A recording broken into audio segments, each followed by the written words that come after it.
तो चलिए lecture number 2 आपका जो मैथ का वेक्टर अलजेब्रा का क्लास चल रहा है। तो अभी कुछ बेसिक जो फार्मूले हैं उसे देखते हैं और कुछ फार्मूले हमने लेक्चर 1 में देखे हैं। तो देखिए आपका एक फार्मूला यहाँ पे है पोजीशन वेक्टर। तो पोजीशन वेक्टर क्या है, इसे कैसे निकाला जाता है, तो इसके लिए ना कोई फार्मूला नहीं है, छोटा सा तरीका है, उपाय है समझना उसे। क्या कहता है, मान लीजिए आपके पास दो वेक्टर है, एक ए है बी है, दो वेक्टर है ए बी। तो कह रहा है ए बी का पोजीशन वेक्टर निकालिए। इसमें कुछ दिया हुआ है आपका, मान लीजिए A one I plus B1 J plus C1 K, और ये आपका है A2I plus B2 J plus C2 K। ठीक है, अब बोल दे रहा है कि पोजीशन वेक्टर निकालिए। क्या निकालिए? ए बी का पोजीशन वेक्टर निकालिए। तो क्या हो जाएगा, position vector of A B is equal to vector B minus vector A. या फिर यहाँ मान लीजिए एक पॉइंट आपका ओ है, तो ओ बी माइनस ओ ए, ऐसे हो सकता है। ठीक है, तो ये एग्ज़ाम में, ये एग्ज़ाम कहते हैं, आपकी जो क्वेश्चंस है, बुक के क्वेश्चन हैं, उसमें पोजीशन वेक्टर निकालने को मिलेंगे। पहले आप पोजीशन वेक्टर निकालिएगा, तब आपके सवाल लगेंगे। तो इस तरह से पोजीशन वेक्टर ए बी का निकालने बोला तो बी माइनस ए करेंगे। अगर बी ए का निकालने के लिए बोलता तो ए माइनस बी करते। तो इस तरह से आप पोजीशन वेक्टर को निकाल सकते हैं। अगला है आपका सेक्शन डिवीज़न। तो ये सेक्शन डिवीज़न जो है उसके लिए एक फार्मूला है। तो मान लीजिए आपके पास एक लाइन है ए बी, उसमें वेक्टर ए है, वेक्टर बी है, और एक बिंदु पी है जो ये दोनों को एम और एन के रेशियो में डिवाइड करता है। ये वेक्टर आर है। तो vector R is equal to क्या हो जाएगा, M into B plus N into A by M plus N. ये जो आपने 10th में फार्मूला पढ़ा था ना, लगभग वही है। तो इस तरह के क्वेश्चन आएंगे तो सिर्फ फार्मूले यूज करने हैं और सवाल को लगाने हैं। तो फार्मूले को पहले देख लेते हैं, फिर सवाल को अच्छे से देखेंगे। अब एक्सटर्नल डिवीज़न आता है। अभी अगर नहीं समझ में आ रहा होगा तो दिक्कत नहीं, क्योंकि क्वेश्चन जब आप लगाइएगा ना तो सारा चीज़ समझ में आ जाएगा, क्या है नहीं है, क्या रूल है, फंडा है। आसान लगेगा, बड़ा अच्छा लगेगा थोड़ा। एक्सटर्नल डिवीज़न, मान लीजिए एक्सटर्नल डिवीज़न कह रहा है, तो एक्सटर्नल डिवीज़न कह रहा है तो इस तरह का आपका लाइन है, एक वेक्टर ए है, एक वेक्टर बी है, एक वेक्टर आर है, ए बी 3 पॉइंट है, ये दोनों के बीच का रेशियो एम एन है। तो इसके लिए फार्मूला आपका बन जाता है M B vector minus N A vector बट्टा एम माइनस एन। जस्ट यहाँ पे प्लस था, यहाँ पे माइनस हो जाएगा। अब मिड पॉइंट की बात करते हैं। तो मिड पॉइंट वाले आपका जो सवाल रहेगा ना, उसमें लिखा रहेगा एक्सटर्नल डिवीज़न निकालिए, और ये सब सारा कुछ दिया रहेगा। तब आपको ये फार्मूला लगाना है और सॉल्व कर लेना है। सेक्शन डिवीज़न निकालिए, तो आपको ये बस फार्मूला लगाना है, सारा चीज़ दिया रहेगा, इसलिए ज़्यादा हड़बड़ाने की ज़रूरत नहीं है। मिड पॉइंट निकालने के लिए बोल दे। हालांकि ये सब सवाल फार्मूले से आपके एग्जामिनेशन में सवाल नहीं आते, फिर भी अब मिड पॉइंट निकालने के लिए बोल दे, एक ए दे दे पॉइंट, एक बी दे दे, इसका वेक्टर ये, इसका वेक्टर बी, तो क्या हो जाएगा, ये वेक्टर प्लस बी वेक्टर बट्टा 2, मिड पॉइंट निकल जाएगा आपका। हाँ, यहाँ से अब आगे जो हमारी बातें हैं, यहाँ से आपके सवाल आएंगे। Direction ratio DRS, direction ratio को DRS भी लिखते हैं, एंड डायरेक्शन कोसाइन DCS, इसे ऐसे भी लिखते हैं। तो डायरेक्शन रेशियो और डायरेक्शन कोसाइन हम कैसे निकालते हैं? मान लीजिए आपके पास एक वेक्टर आर है, AI BJ प्लस CK, एक वेक्टर आर है with the given vector of line. A vector आपके पास दिया हुआ है एक वेक्टर, तो इसका DRS अब कैसे निकालिएगा, डायरेक्शन रेशियो कैसे निकालिएगा। एक वेक्टर दिया हुआ है तो क्या हो जाएगा, उसका DRS ऑफ ये वेक्टर आर का DRS क्या हो जाएगा, ABC, अर्थात I का कोफिशिएंट, J का कोफिशिएंट और K का कोफिशिएंट डायरेक्शन रेशियो कहलाता है। डायरेक्शन रेशियो उसी को कहेंगे जो इसका कोफिशिएंट है, इसका गुणांक है। तो direction ratio of R ABC, A, B, C answer हो गया। अब डायरेक्शन कोसाइन कैसे निकालेंगे, तो आपके यहाँ से सवाल 1 नंबर में आ जाते हैं। एक पर ऐसा क्वेश्चन दे दिया, मान लीजिए आपके पास एक वेक्टर ये दिया हुआ, ये वेक्टर ये दिया हुआ, इसका डायरेक्शन रेशियो निकालने के लिए बोल दिया। तो DRS ऑफ वेक्टर ये कैसे निकालेंगे, तो बस इजी से लिख देना जो जो उसका कोफिशिएंट है 5, -2, -3 आंसर हो गया आपका। बस इसी तरह के सवाल आपके बन जाएंगे। अब अगला है आपका डायरेक्शन कोसाइन। तो डायरेक्शन कोसाइन कैसे निकालते हैं, तो उसके लिए सबसे पहले आपको यूनिट वेक्टर निकालना होगा। वो जो आपके पास वेक्टर है उसका यूनिट वेक्टर यहाँ आर होगा। तो जैसे देखिए आपके पास ये वेक्टर आर दिया हुआ है, ठीक है। यूनिट वेक्टर निकालने के लिए हमने सीखा था आर का यूनिट कैप लगा देंगे, is equal to vector R बट्टा मैग्नीट्यूड ऑफ आर। तो ये वेक्टर आर हो गया, इसका मैग्नीट्यूड निकालने के लिए बताए थे, इस सारे कोफिशिएंट का स्क्वायर को ऐड करेंगे। तो हमने स्क्वायर को ऐड किया, तो यहाँ मैग्नीट्यूड, और यहाँ पे इसे सॉल्व करने के बाद हमें मिला ये। तो यही इसका हो गया डायरेक्शन कोसाइन। बस इतना ही करना है, डायरेक्शन रेशियो, डायरेक्शन कोसाइन। कभी कभी ये इस प्रकार के सवाल, इतना ही कि सवाल आपके 4 मार्क्स में पूछते हैं, कभी कभी 1 मार्क्स में ही पूछ देते हैं। तो डायरेक्शन कोसाइन और डायरेक्शन रेशियो हम इस प्रकार से निकाल सकते हैं। ये तो बेसिक फार्मूला है, जब क्वेश्चन लगाएंगे ना तो सारा चीज़ मिलेगा, हर चीज़ एक एक करके मिलेगा, बड़ा मजा आएगा। अब इसी में कुछ बेस और फंडामेंटल रूप को देख लेते हैं, इसके क्या हैं कुछ पार्ट वगैरह। तो direction ratio, direction cosine of R, ठीक है, उसे किससे डिनोट करते हैं। कोई भी चीज़ का डायरेक्शन निकालेंगे, डायरेक्शन कोसाइन निकालेंगे, तो उसको LMN से और cos alpha, cos beta, cos gamma से दिखाते हैं। जैसे कि जहाँ यहाँ पे आपने निकाला है डायरेक्शन कोसाइन 1, 2, 3, तो इसे L, इसे M, इसे N कहते हैं, या फिर cos alpha, cos beta, cos gamma भी कहा जाता है। यहाँ पे देख लीजिए L बराबर कोस अल्फा है, बराबर A/A1 का स्क्वायर, B1 का स्क्वायर जोड़ C1 का स्क्वायर। आई कोफिशिएंट वाला जो आई है उसे हटा दिया जाता है यहाँ से, तो यहाँ पे ये हट गया। M is equal to cos beta है, तो B √A का स्क्वायर, B का स्क्वायर, C का square. N equal to cos gamma is equal to √C A square, B square, C square. अब देखिए यहाँ से आप अगर एंगल निकालने के लिए बोल दे, ये वाला एंगल अल्फा बीटा गामा, तो अल्फा इज इक्वल टू क्या हो जाएगा, कोस इधर इन्वर्स में आ जाएगा, कोस इन्वर्स ये बट्टा इतना, beta is equal to cos inverse B बट्टा ये जो है आपका मैग्नीट्यूड, और gamma is equal to cos inverse C बट्टा मैग्नीट्यूड। तो इस प्रकार से आप इन सवालों को लगा, फॉर्मूले को समझ सकते हैं और अच्छे सवालों को कर सकते हैं, लगा सकते हैं। अब कुछ और आगे बेसिक जानकारियों को देख लेते हैं। तो यहाँ पे आपका है नोट में वो जो डायरेक्शन कोसाइन आते हैं LMN या cos alpha plus cos beta plus cos gamma, ये तीनों का जब स्क्वायर करेंगे तो 1 के इक्वल होगा। तीनों का स्क्वायर का सम 1 के इक्वल होगा। L square M square N square is equal to 1। Cos alpha इसे ऐसे लिख का स्क्वायर प्लस कोस बीटा का स्क्वायर प्लस कोस गामा का स्क्वायर, ये तीनों का सम 1 के इक्वल आएगा करीब, या इसे कहिए या इसे कहिए, दोनों एक ही चीज़ है, ठीक है। ये सवालों में यूज होंगे आपके। अब वो तो एक बिंदु के लिए था, एक लाइन के लिए था। मान लीजिए आपके पास एक वेक्टर ए कोई दे दिया हुआ है, तो उसका डायरेक्शन रेशियो और डायरेक्शन कोसाइन निकाल दिए कोफिशिएंट को लिख के, और जो हमने फार्मूला दिया उसके माध्यम से। अगर 2 वेक्टर दे दिया जाए, ए वेक्टर और एक बी वेक्टर, तो आप डायरेक्शन रेशियो, डायरेक्शन कोसाइन कैसे निकालेंगे। तो उसके लिए क्या है, देखिए एक वेक्टर हमारे पास ए है, एक वेक्टर, एक पॉइंट ए है, एक पॉइंट बी है, इसके कुछ कुछ कोऑर्डिनेट दिए हुए हैं।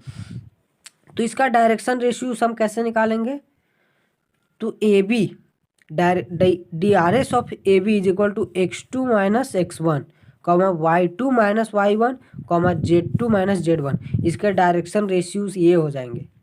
फॉर्मूला है ये। आपके पास 2 पॉइंट है, ए और बी 2 पॉइंट दिए हुए हैं, तो उससे आप DRS कैसे निकाल सकते हैं, डायरेक्शन रेशियोज। तो x2 को x1 में घटा के, y2 को y1 में घटा के, z2 को z1 में घटा के आप DRS निकाल सकते हैं इस तरह से। अब DCS डायरेक्शन कोसाइन कैसे निकालेंगे, तो बस सिंपल है, x2 को x1 में घटाइएगा और उसका AB का मैग्नीट्यूड, दोनों का मैग्नीट्यूड AB का, किसका, AB का मैग्नीट्यूड। तो जब सवाल लगाएंगे ना तो बड़ा मज़ा आएगा, अच्छा लगेगा। अब यहाँ पे बात रहती है, एक सवाल लगा ही लेते हैं। चलिए देखते हैं एक सवाल। मान लीजिए आपके पास 2 वेक्टर है, एक वेक्टर, एक पॉइंट ये है 2, 3, 4 है, एक पॉइंट बी है 3, 4, 1। अब इसका DCS निकालने के लिए बोल रहा है, DCS डायरेक्शन कोसाइन निकालने के लिए बोल रहा है। रेशियो को छोड़ दीजिए, रेशियो इजी है, इसको इससे घटाएंगे, इसको इससे, इसको इससे। तो DCS हम कैसे निकालेंगे, तो क्या था, x2 - x1 बटा magnitude of AB, comma y2 - y1 बटा magnitude of AB, comma z2 - z1 magnitude of AB। अब यहाँ पे मैग्नीट्यूड ऑफ AB हम कैसे निकालेंगे, ये रही समस्या वाली बात। तो मैग्नीट्यूड निकालने के लिए आपको क्या निकालना होगा, प्रोजेक्शन वेक्टर।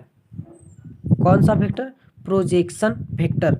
तो AB का प्रोजेक्शन निकालना है ना, तो यहाँ पे क्या हो जाएगा, vector B minus vector A, इसे वेक्टर के रूप में लेंगे। वेक्टर OA यहाँ कर देते हैं, वेक्टर OB और OA, इसका अगर प्रोजेक्शन वेक्टर निकालना है तो अब ये इसे OB मान लेते हैं हम, इसे OA मान लेते हैं। तो इसमें इससे घटाइएगा तो 1i होगा, -4 में 3 गया तो +1j होगा, और 1 में 4 गया तो -3k होगा।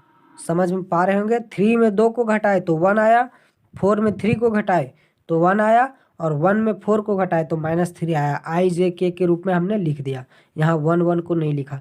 तो ये आ गया आपका प्रोजेक्शन वेक्टर। इस प्रकार से प्रोजेक्शन वेक्टर निकालेंगे, और इसका मैग्नीट्यूड यहाँ पूछ रहा है, किसका, इसका मैग्नीट्यूड। तो इस प्रकार से हम DCS निकाल सकते हैं जब 2 पॉइंट दिया हो तो। अब ये तो DCS की बात हो गई। तो यहाँ तक जो था आपका ये सारा चीज़ बेसिक था, पूरा कहिए तो ये एक बेसिक ही है। जो आपका इम्पॉर्टेंट है, मुख्य है पूरे किताब का, सबसे इम्पॉर्टेंट पार्ट वो है डॉट प्रोडक्ट और क्रॉस प्रोडक्ट। डॉट प्रोडक्ट को हम स्केलर प्रोडक्ट भी कहते हैं, क्रॉस प्रोडक्ट को हम वेक्टर प्रोडक्ट कहते हैं। तो पहले डॉट प्रोडक्ट को समझते हैं। Let A and B be the 2 given vectors, A और B 2 गिवन वेक्टर दिया हुआ है। Then the dot scalar product A and B is denoted by A dot B and defined है। कह रहा है कि 2 वेक्टर आपके पास है, A और B है, तो उसका स्केलर प्रोडक्ट या डॉट प्रोडक्ट क्या होगा।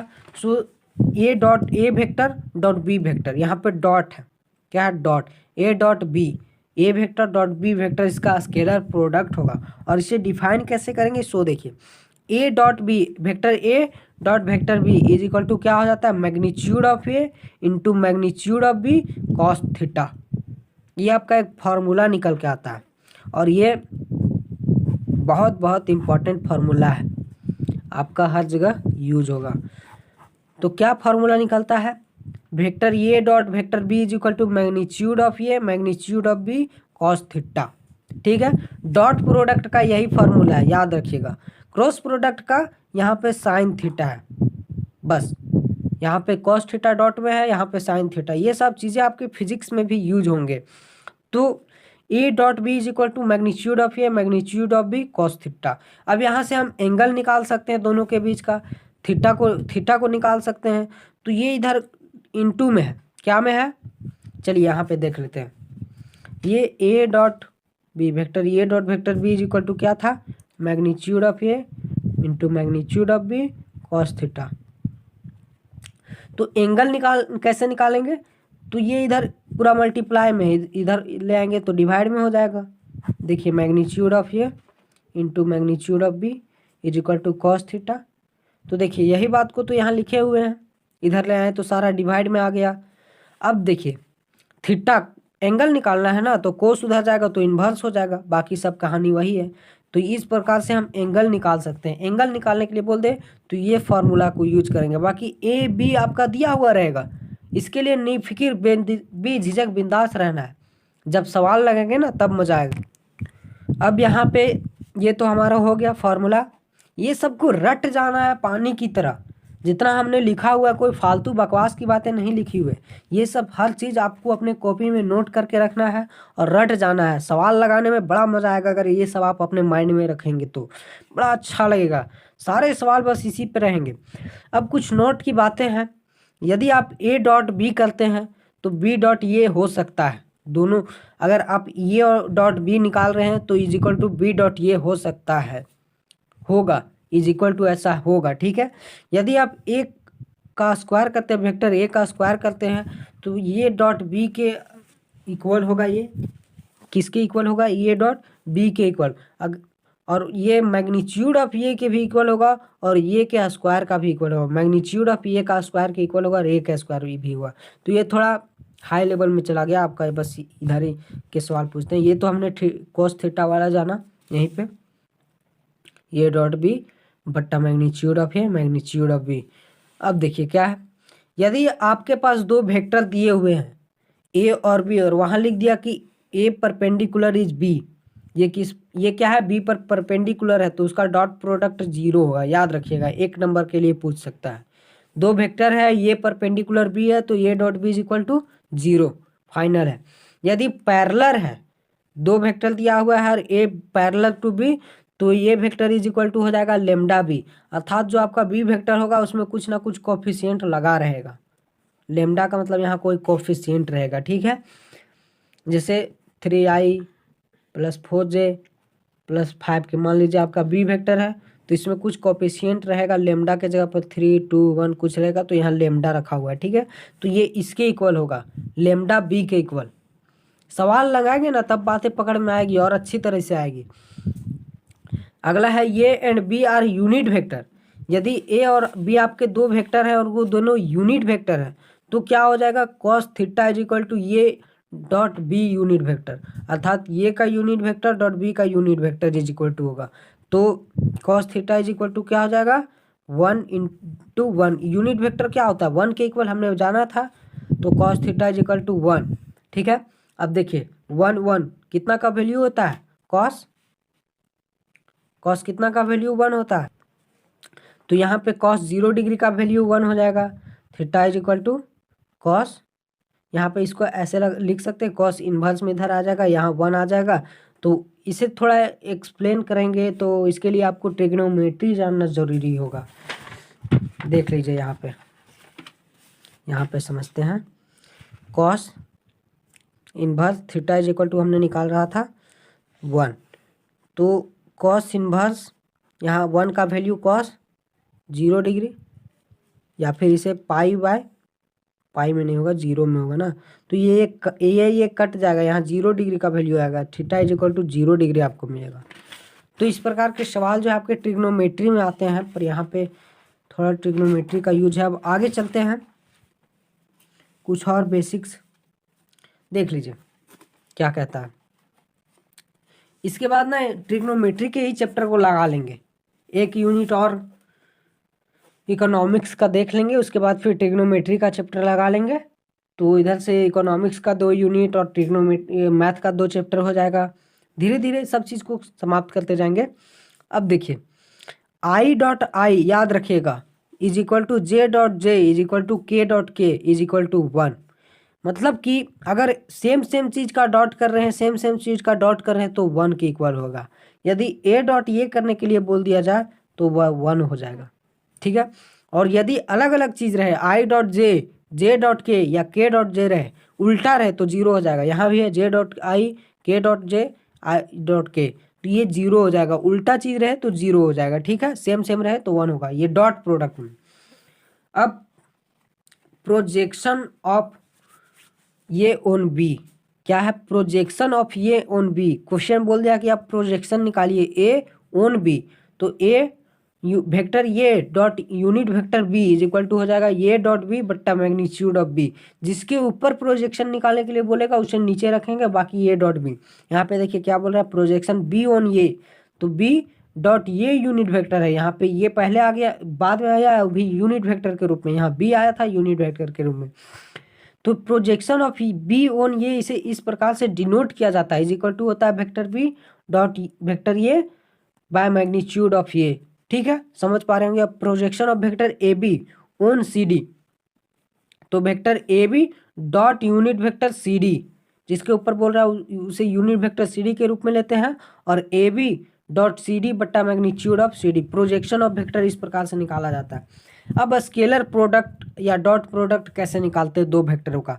तो मान लीजिए एक वेक्टर ए है, एक वेक्टर बी है, ये दिया हुआ है, ये दिया हुआ है, तो क्या है A dot B is equal to, इसको इससे मल्टीप्लाई करेंगे, इसको इससे मल्टीप्लाई करते हैं, चलिए देखते हैं। A one into A two, A one into A two, I I I हो जाएगा, लेकिन हमने यहाँ बताया था आई आई सेम सेम गुना होके वन होता है। क्या होता है? वन होता है। तो उस चीज़ को यहाँ पे हटा देंगे। अब क्या है? प्लस है, इसको फिर इससे गुना करेंगे, ए वन इंटू बी टू और आई डॉट जे। तो आई और डॉट जे, आई जे दोनों अलग अलग चीज़ें, तो क्या होता है यहाँ जीरो होता है, हमने बताया था आपको। उसके बाद इसको फिर इससे गुना करेंगे, अर्थात कि एक बार इसको इससे, एक बार इसको इससे और एक बार इसको इससे, तीनों से एक एक टाइम करेंगे। तो यहाँ A one into C two हो जाएगा plus A one into C two. तो यहाँ पे क्या था? आई और के भी गुना होगा, तो आई और के अलग अलग चीज़ है, तो क्या हो जाएगा यहाँ पे? आई के अलग अलग है तो जीरो। हमने यहाँ पे देखा है, आप देख रहे हैं खुद, अलग अलग है तो जीरो हो जा रहा है, सेम सेम है तो वन हो रहा है। तो इस प्रकार से और गुना करेंगे। उसके बाद इसको फिर ये तीनों से गुना करेंगे। तो देखिए यहाँ जे है, यहाँ आई है, यहाँ के है, तो ये दोनों वाला जीरो हो जाएगा, सिर्फ जे वाला से गुना होगा। और तो क्या हो जाएगा? जे वाला से गुना होके B one into B two plus B one into B two, और इसको फिर इस सब से करेंगे तो जे और आई वाला जीरो हो जाएगा, क्योंकि यहाँ के है तो सिर्फ इससे गुना होगा, C one into C two plus C one into C two. बाकी देखिए ये इसको हमने यहाँ पे दिखाया था आपको, तो ये दोनों जीरो हो जाएगा। मतलब कि क्या मिल रहा है? A one into A two plus B one into B two plus C one into C two. A dot B is equal to आपका ये फार्मूला है। एक और फार्मूला है आपके बीच, A one into A two plus B one into B two plus C one into C two. Short में जब क्वेश्चन लगाएंगे ना, तब ये सब का यूज पता चलेगा। अभी हम क्वेश्चन नहीं लगा रहे हैं, एक्सरसाइज को शुरू से करेंगे, अच्छे से करेंगे, अभी सिर्फ हम समझ रहे हैं। उसके बाद आपका क्या है देख लेते हैं।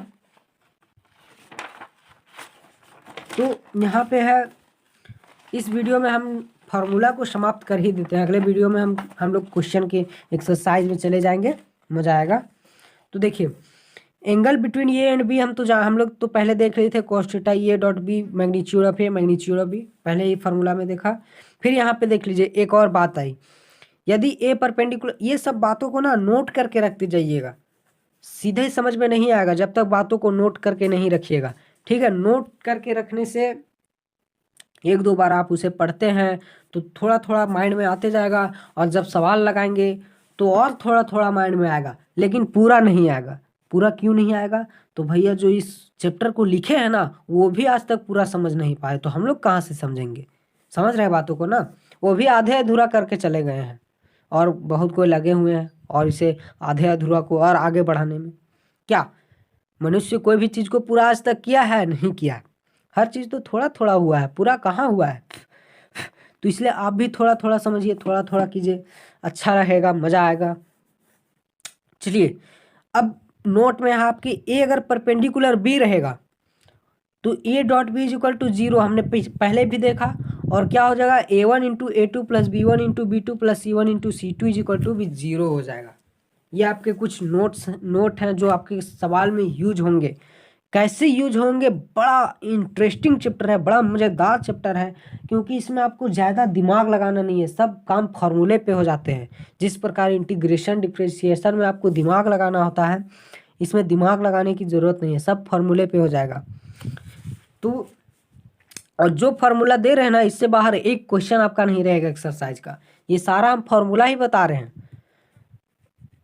चलिए तो यहाँ पे A dot B is equal to zero हो जाएगा, A one into A two plus B one into B two plus C one into C two करेंगे तो जीरो हो जाएगा। अगर परपेंडिकुलर रहे तो ऐसा जीरो होगा।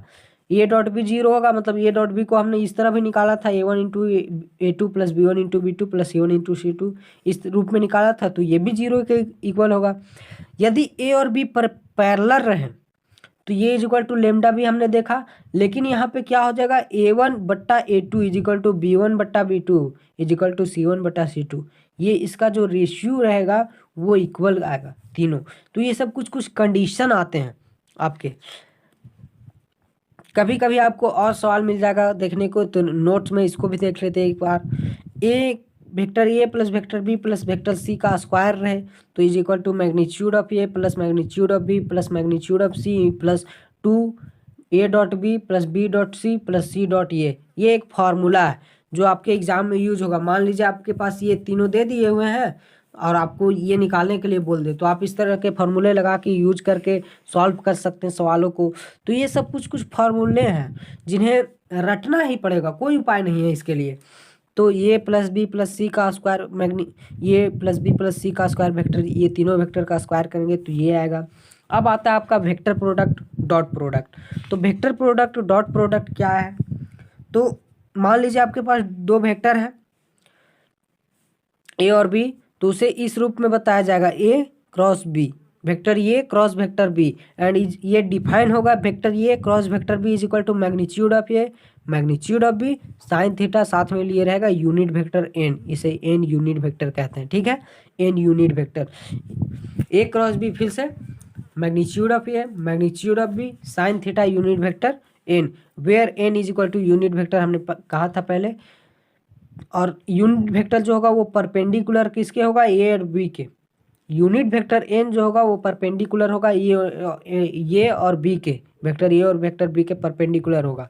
अब देखिए मान लीजिए हम दोनों साइड मैग्नीट्यूड लगा देते हैं, इधर भी मैग्नीट्यूड लगाते हैं इधर भी मैग्नीट्यूड लगाते हैं, तो मैग्नीट्यूड ए क्रॉस बी हो जाएगा is equal to magnitude A magnitude of B sine theta, unit vector का भी मैग्नीट्यूड लग जाएगा।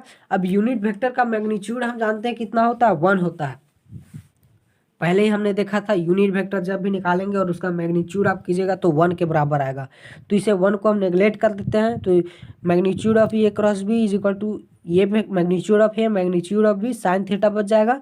यहाँ से हम एंगल निकाल सकते हैं थीटा, आराम से आप भी निकाल सकते हैं।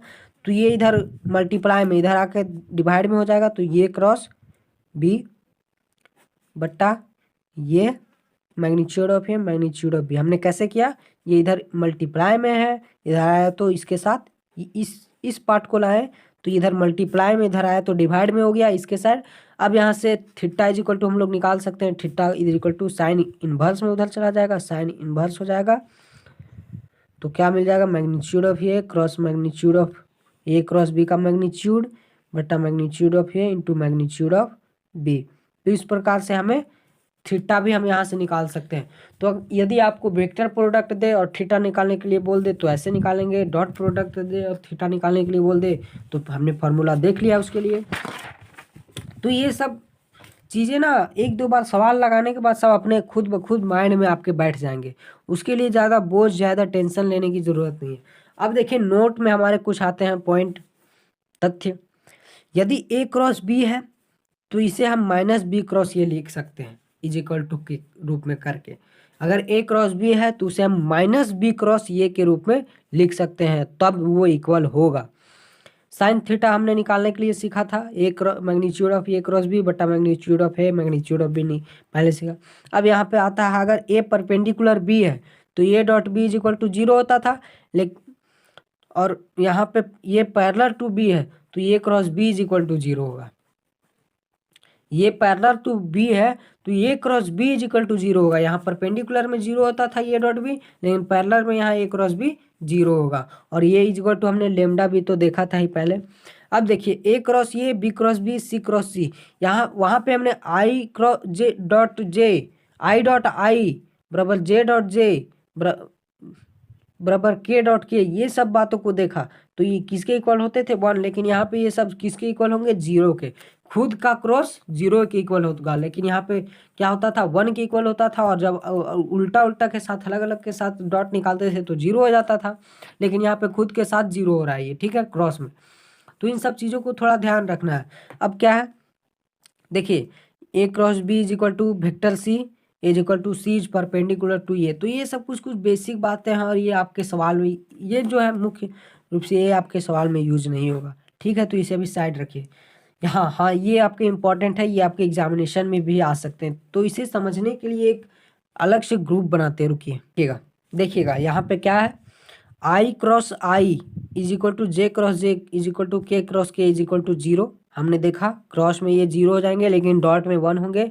अब है आई डॉट आई क्रॉस जे, अलग अलग वाला, वहाँ पे अलग अलग वाला है 0 होता था डॉट प्रोडक्ट में, यहाँ पे क्रॉस है तो I cross J is equal to K होता है, J cross K is equal to I होता है, K cross I is equal to J होता है, J cross I is equal to minus K होता है, K cross J is equal to minus I होता है, I cross K is equal to minus J होता है। तो इसे याद रखना थोड़ा टफ होता है, तो इसके लिए एक चार्ट आता है, ग्राफ आता है इस तरह का। तो आई क्या है, आई क्रॉस जे, याद रखिएगा इस ग्राफ को, I cross J is equal to K, I J is equal to K, J K is equal to I, J K is equal to I, K I is equal to J, K I is equal to J. तो ये हम clock wise चल रहे हैं, किधर चल रहे हैं, क्लॉक वाइज। तो क्लॉक वाइज पॉजिटिव होगा, एंटी क्लॉक वाइज नेगेटिव होगा। क्या होगा, clock wise positive, anti clock wise negative. तो यहाँ जे डॉट के ये एंटी क्लॉक वाइज है, जे डॉट के एंटी क्लॉक वाइज है इज इक्वल टू के, तो ये एंटी क्लॉक वाइज है इसलिए नेगेटिव चढ़ गया यहाँ। तो ये सब थोड़े बेसिक चीज़ है और ये इसका ट्रिक है याद करने का, तो इसे देख लीजिएगा, समझ लीजिएगा, रट लीजिएगा। अब देखिए हमें कभी कभी एरिया निकालने के लिए बोल देता है, क्या बोलता है, एक आपके पास ट्रेंगल दिया हुआ है, वेक्टर बी वेक्टर, ये दो वेक्टर दिए हुए हैं और उसका एरिया निकालना, वो ट्रेंगल है तो उसका वेक्टर एरिया क्या हो जाएगा, ये बट्टा 1/2 ये क्रॉस बी और 1/2 स्केलर एरिया वेक्टर एरिया निकालने के लिए बोल देगा तो 1/2 ये क्रॉस बी सिर्फ निकालेंगे, लेकिन स्केलर एरिया निकालने के लिए बोल दे तो 1/2 मैग्नीट्यूड ए क्रॉस बी का, ए क्रॉस बी निकाल लेंगे, इसको निकाल लेंगे, उसके बाद इसका मैग्नीट्यूड निकाल लेंगे, तब ये स्केलर एरिया इसका आएगा और इसी यूनिट कुछ स्क्वायर यूनिट के रूप में दिखाएंगे, इसका ये यूनिट हो जाएगा स्क्वायर यूनिट, ठीक है। तो वेक्टर एरिया निकालने के लिए बोले तो 1/2 ये क्रॉस बी होगा, लेकिन स्केलर एरिया निकालने के लिए बोले तो 1/2 ए क्रॉस बी का मैग्नीट्यूड हो जाएगा। अब देखिए बी नंबर में आपका है, अगर 3 भुजा दिया जाए, साइड दिया जाए ए बी सी, तो वेक्टर एरिया क्या हो जाएगा, A cross B 1/2 A cross B plus B cross C plus C cross A, लेकिन स्केलर एरिया क्या हो जाएगा, सारा का मैग्नीट्यूड, सारा को निकाल लेंगे, A cross B plus B cross C plus C cross A निकाल के उसका मैग्नीट्यूड को 2 से डिवाइड करेंगे तो यह स्केलर एरिया आ जाएगा, स्क्वायर यूनिट हो जाएगा। तो ये कुछ कुछ बेसिक हैं, आपके क्वेश्चन में भी आते हैं। अब क्या है अगला, ये अगला यहाँ पे है, देखिए वेक्टर एरिया 1/2 अगर इस प्रकार से कोई दे दिया जाए, ए बी, यहाँ पे एक त्रिभुज ले लेते हैं इस तरह का, ए बी सी दे दिया जाए, ए बी सी, तो यहाँ पे कैसे निकालेंगे, तो vector area 1/2 A B projection vector of A B, यहाँ पे प्रोजेक्शन वेक्टर निकाला है ए बी, तो बी माइनस ए करेंगे और ए सी सी माइनस ए करेंगे, तब यहाँ पे जाके इसका वेक्टर एरिया निकालेंगे। स्केलर एरिया तो इसका मैग्नीट्यूड निकाल देंगे, बस इसको सॉल्व करके और 2 से डिवाइड करेंगे। पैरेललोग्राम का दे दिया जाए तो दो साइड है, ए बी दो साइड है, तो इसका वेक्टर एरिया क्या हो जाएगा, ए क्रॉस बी हो जाएगा। ट्रायंगल में क्या होता था, यहाँ 1/2 डिवाइड होता था, लेकिन यहाँ ए क्रॉस बी डायरेक्ट रहेगा। स्केलर एरिया बोल दिया जाए तो उसी का मैग्नीट्यूड, ए क्रॉस बी का मैग्नीट्यूड निकाल देंगे। मैग्नीट्यूड निकालने के लिए हमने सीखा है पहले वीडियो में, और जब सवाल लगाएंगे तो भी सीखेंगे, बड़ा आसान चीज़ है।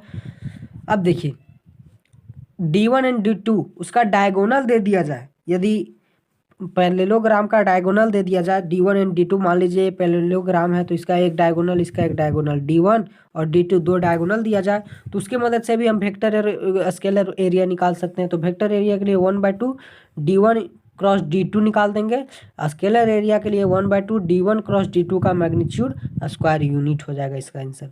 तो इस प्रकार से हमारे वेक्टर स्केलर के जो वेक्टर एंड अलजेब्रा जो चैप्टर 10 थे उसके सारे फार्मूले हम आसानी से कर लिए।